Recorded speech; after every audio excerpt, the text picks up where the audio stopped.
What's up everyone, Ninth Jim here, back with another VGC 2020 Pokemon Sword and Shield competitive video. Today, we're talking about Pangoro. This Pokemon's actually pretty cool, fighting dark type, pretty solid stats, pretty solid move pool, and 3 really good abilities. Actually, all 3 are just really good for this Pokemon. So, without further ado, let's talk about it.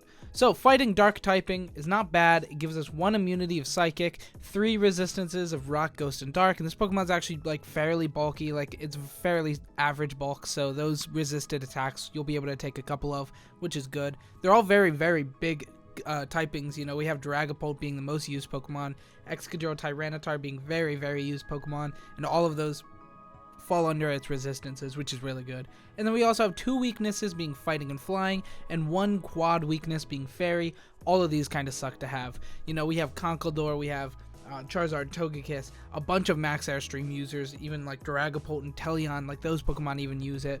And then we also have the second most used Pokemon, maybe the most used Pokemon, Togekiss being Fairy and Flying. So like a lot of bad weaknesses here, but our resistances are also very, very good.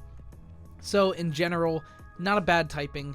It's not great, though. It's not perfect. Things like Togekiss kind of just rip this Pokemon to shreds.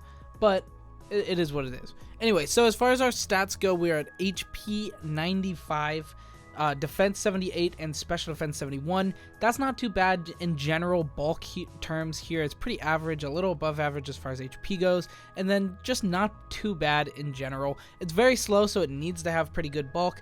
Since it's only 58 speed, you're going to be getting outsped by a lot of Pokemon, which is unfortunate.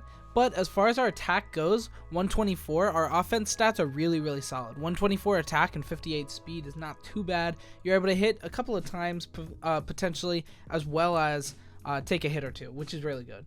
Honestly, this Pokemon, you know, it's pretty average in general, with a really bad quad weakness and weaknesses. Fighting, Flying, not great for the Pokemon. However, it can pack a punch, especially with, you know, abilities like Iron Fist doing more damage, Mold Breaker allowing you to hit more Pokemon, and Scrappy allowing you to block Intimidate, which is really good. So, yeah, pretty cool stuff. Let's go ahead and move on to the build here itself. So, ability Scrappy, we went with this ability, instead of, you know, going for a little bit more damage or a little bit more, like, general good stuff there with Mold Breaker, we went with Scrappy just because we can block the Intimidate, which is really good. Intimidating this Pokemon makes it essentially just completely useless. It doesn't have any support moves on this set since we're using Choice Band, and just Scrappy in general is good, allowing us to like get through Incineroar and then attack it really hard with something like Close Combat.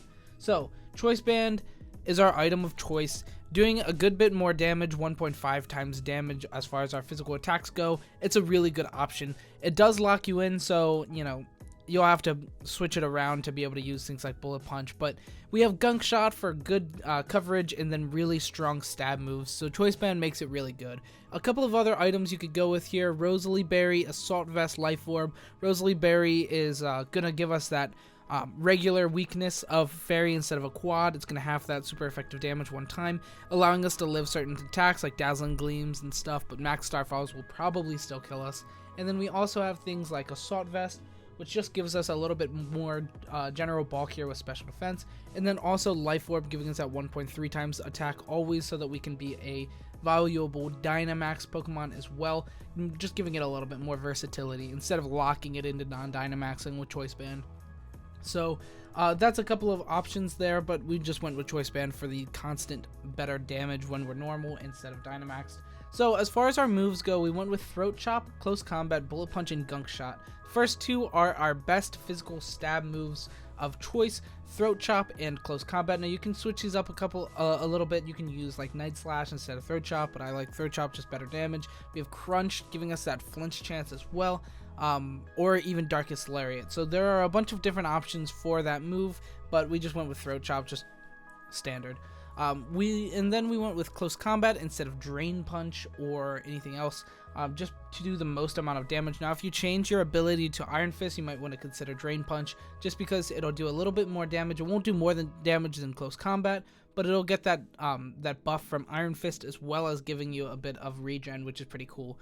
Our next option here is Bullet Punch. We just went with that for that stab fighting right? Wait, is bullet punch? Yeah.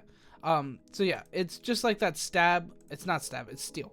I was thinking Mach Punch. So yeah, it's just a priority attack. Bullet punch, it's not bad, it's not great. Iron Fist makes the attack a little bit more potent, but it's still a good option since we don't get Mach Punch. And then we have Gunk Shot here. Gunk Shot is pretty good. We don't get Mach Punch, right? Yeah, no Mach Punch. Sad days. But Bullet Punch is still good. Then we have Gunk Shot here as well to be able to hit really big damage on things like fairy type Pokemon, things like that Togekiss that's really, really pesky. Hitting really big damage on those Pokemon is pretty solid. But we are slower than Togekiss, so hopefully you have like a Togekiss of your own to follow me. Anyway, so next we have a good couple of moves here that are really good here, flex moves. So we have Fire Punch, Thunder Punch, Ice Punch. These really, really like the Iron Fist. So if you go with that ability, you can use these moves for good coverage as well as that 20% buff. Then we also have Rock Slide, Earthquake, and Poison Jab. Poison Jab is a different option than Gunk Shot, doing not as much damage, but always hitting.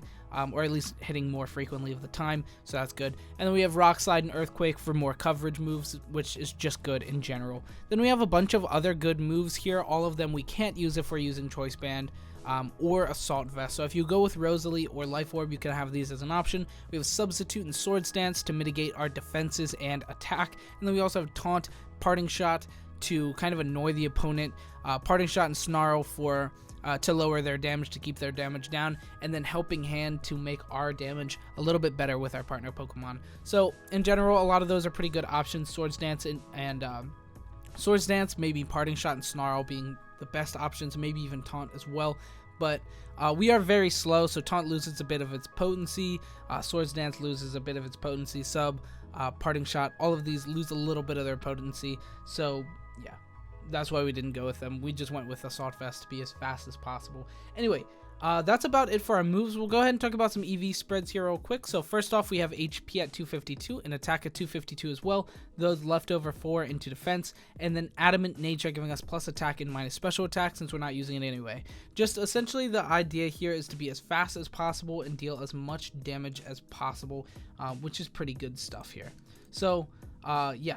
You could have gone with speed. We went with speed for our single spotlight build, but for now we're just going HP and attack, just do as much damage. So for our one synergetic Pokemon here, we have Togekiss. It kind of walls out everything. It walls out that flying, fairy, and fighting weakness. It also destroys those fighting Pokemon. It doesn't destroy fairy type Pokemon. You might want to consider something that can destroy fairy type Pokemon, maybe like an Excadrill on the side, making us more bulky as well as killing off those really scary Pokemon, also including fighting and fire. Not fighting, just flying. So yeah, flying and fairy Pokemon would be weak to that. So Excadrill is a good option as well. Anyway, that's going to be it for our build. We'll go ahead and talk about some speed tiers. So here we are down here at 78 with the same speed tier as Scrafty. Both of us dark fighting Pokemon like to stick together. Pangoro is pretty slow, honestly. It outspeeds a couple of good Pokemon, however. Things like Conkeldurr, Gothitelle if it's min speed, Gastron almost always, and then all of these Trick Room Pokemon, things like Rhyhorn, Rhyperior, Hatterene, Snorlax most of the time, Reuniclus, like a lot of really good Pokemon. We will be outspeeding initially, but once Trick Room is set up, they'll be outspeeding us. So maybe you want to like kind of keep Trick Room out of the picture when you have Pangoro against a Trick Room team. Next, we have things that do actually outspeed us, things like Jellicent, Lapras, Sylveon. Jellicent only if it's uninvested. If it's min speed, then it will be underspeeding us, which is good. And then Tyranitar if it's max speed, or rather if it's uninvested. So Tyranitar will always be outspeeding us. Togekiss always outspeeding us. Milotic always outspeeding us. And then everything commonly pretty fast, average speed, a little over speed. Things like Chlorophyll, Dragapult, Swift Swim, Choice Scarf Pokemon. A lot of things are going to be outspeeding us pretty obviously since we're only at 78, which is pretty low. Anyway, that's about it for our speed tiers. We'll go ahead and talk about some damage calcs. So as far as damage calcs go, we are running that Choice Band and max invested into attack, including Adamant Nature, so pretty good. 252 plus attack Choice Band Pangoro Gunk Shot into a defensive Togekiss at 228 HP and 196 plus defense. We are hitting 89 to 106, providing us a 37.5% chance to OHKO. This is actually pretty good. However, you know, if it Dynamaxes and is offensive, it'll just max Starfall, killing us.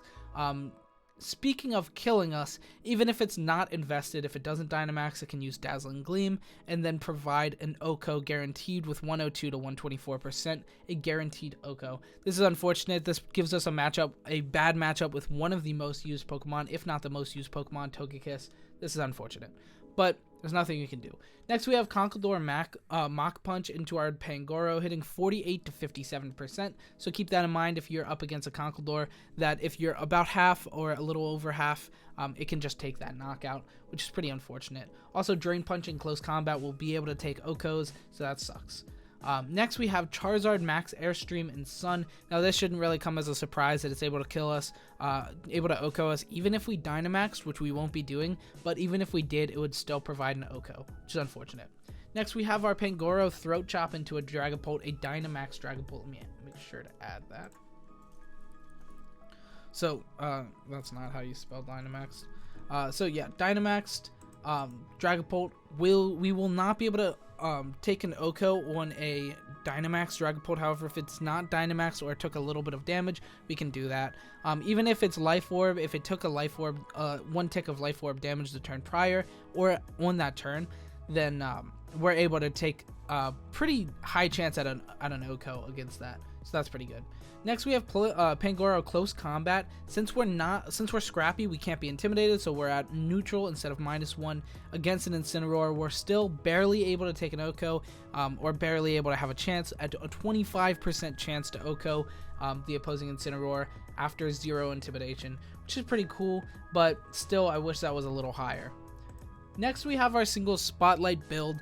So as far as our single Spotlight build, we're going ability Iron Fist with Choice Band, just doing as much damage as possible. Since Intimidate is a little bit less apparent in singles, we're running that Iron Fist instead of Scrappy, hitting a little bit better damage on Drain Punch and Bullet Punch. Now with this build, we're running Close Combat, Knockoff, Drain Punch, and Bullet Punch. Bullet Punch and Drain Punch get the effect of Iron Fist, while Close Combat is just giving us the best stab move for fighting, and Knockoff giving us really good utility, being able to get rid of those held items.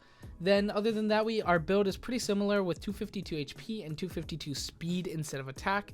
Now, you could go into... Actually, I meant to do that as attack. That was supposed to be attack instead of HP. You could go with HP, but the build that I had intended was actually supposed to be here. Whoops. I said black. 250. All right, whatever. You get it. 252 for HP, and then 252 for attack instead of that. That was dumb of me. Oh well. It is what it is. Anyway, that's going to be it for the video today. Thank you so much for watching. If you like Pangoro, hit that like and subscribe button. If you don't like it, Pangoro, still hit that like and subscribe button. It means a lot to me. Thank you so much for watching. Pangoro is pretty cool in VGC and in Smogon, OU, whatever you want to call it, single Spotlight. It's pretty okay, honestly. Like, it's just doesn't have the insane damage output. It doesn't have a lot of utility. It's pretty slow. But it is a pretty cool Pokemon and definitely something worth exploring if you want to try it out. So anyway, thank you so much for watching. That's going to be it for the video. Goodbye.